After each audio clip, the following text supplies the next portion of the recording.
I hope all is well for you. Today we will see why isn't there a national outrage against bullying in schools. This video is brought to you by Question Response, the channel where you will find the answer to everything. I thank JeanMarie Valor, Terra Lubin, Christine Koch and Vicki Herman for their answers to this question. We will start with the first of JeanMarie Valor. Because it would require people to take a long, hard look at their own children and accept the uncomfortable truth that many of them aren't really that innocent. Take the Columbine Massacre of 1999 for example. I read quite a bit about the case lately, saw some documentaries and it was pretty interesting. Opened my eyes a little. I never knew American high schools were that cruel towards anyone who was seen as an outsider. I never had a clue. I was pretty shocked to see the sort of atmosphere at their school in the years leading up to the attack. The beatings, the throwing down their books in the hallways, just the overall cruelty of it all, and how widespread it was. Everywhere, I saw people trying their hardest to completely dehumanize the perpetrators. They were sick, twisted, vile, disgusting. Psychos, sociopaths, you name it, they got it. People who would suggest that maybe, just maybe, they were also broken in their own way by the inhumane practice of bullying would be silenced quickly. It was beside the point, and other bullying victims didn't shoot up schools either. Emotions ran really high, understandable, but isn't all this dehumanizing of the shooters not a way of distracting people from the very real problem issue of bullying? No, I don't make excuses for the shooters. What they did was horrific and should not be condoned. But fact remains, these two guys were horrifically and relentlessly tormented, taunted, harassed for years. Both of them were heavily medicated, both had a wide variety of pretty severe mental issues and both their autopsies showed signs of self-harm.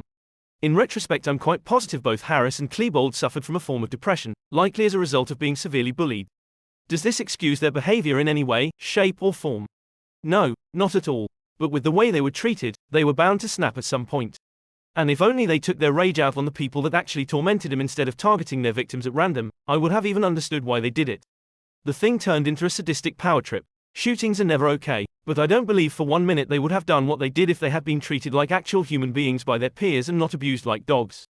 Bullying in schools is accepted, because it is too common. Because so many parents are aware of the fact, being either the former victims of bullying, or the former bullies themselves. And they know that there's a pretty good chance their own precious little darlings, too, might not be as innocent as they appear. So they push away the guilt. They push away the whole notion of it, unless it gets to a point where it personally affects them. Because, at the end of the day, ignorance is bliss and people don't want to answer truly uncomfortable questions. The following answer is from Terra Lubin. Honestly, we have a bullying culture. The parents are bullies, the teachers are bullies, the politicians are bullies, the cops and corporations are bullies, of course not all, but a large enough percentage that we can't get perspective on what is and is not bullying, much less prevent it, which would take a great deal of social cooperation. Further, it is difficult even as one person to define and to spot. Are my kids being bullies, or are they genuinely offended by another person's behavior? Are my kids being bullied and I need to help them, or do they just need to suck it up because there's always going to be assholes and you have to learn to deal with it in life? These questions have come up more than once in my parenting career. I lean toward the suck it up and use it as a lesson to not be that way yourself while you're at it. But I don't always know if that's right, and I know other kids for whom that wouldn't work at all. We can continue with Christine Koch's answer. My son at about 9 was being bullied, hit with fists and tree limbs by an 11-year-old. I even had the attack documented by a doctor. I contacted the school and the boy's parents and was told by the school that it didn't happen on school property, it literally happened across the street, so it doesn't involve us, and by the boy's parents, so what? I advised both that this was unacceptable and would not continue. I enrolled my son in karate classes 4 times a week. While I always encouraged my son to walk away, I told him that if he is bullied that he can defend himself. Do not start a fight and do not throw the first punch. About 6 weeks later, the same boy started bullying my son again. My son told him to leave him alone and started to walk away. That's when the bully hit him.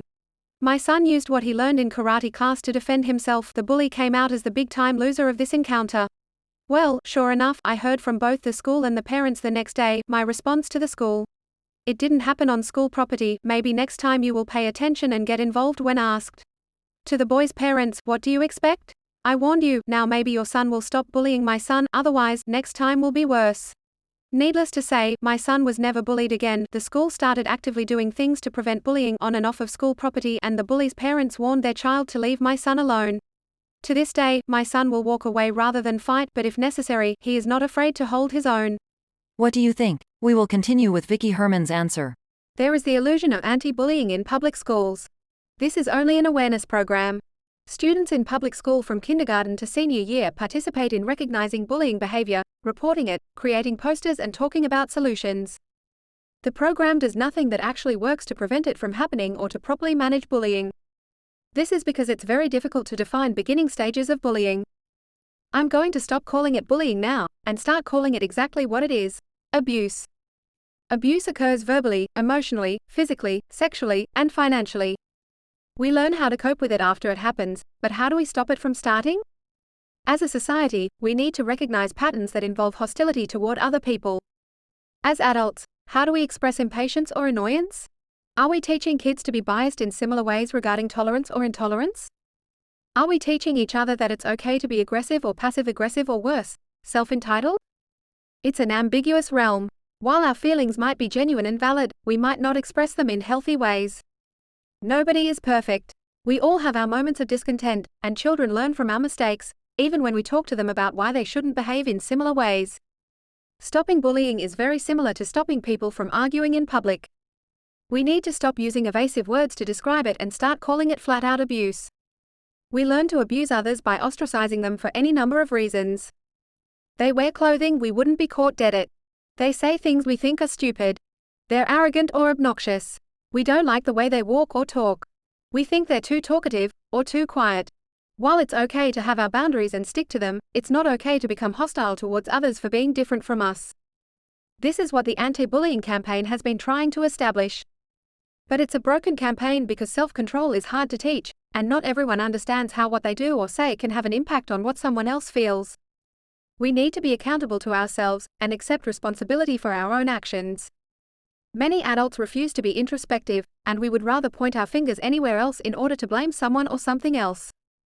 The problem starts within ourselves, and nobody enjoys accepting that. This is the end of the video. Thank you for staying until the end. Thank you for watching this video. If you like it more, you can subscribe and leave a like on this video. The video is over. You can continue discussing this question in the comments, or find another question that interests you. See you next time.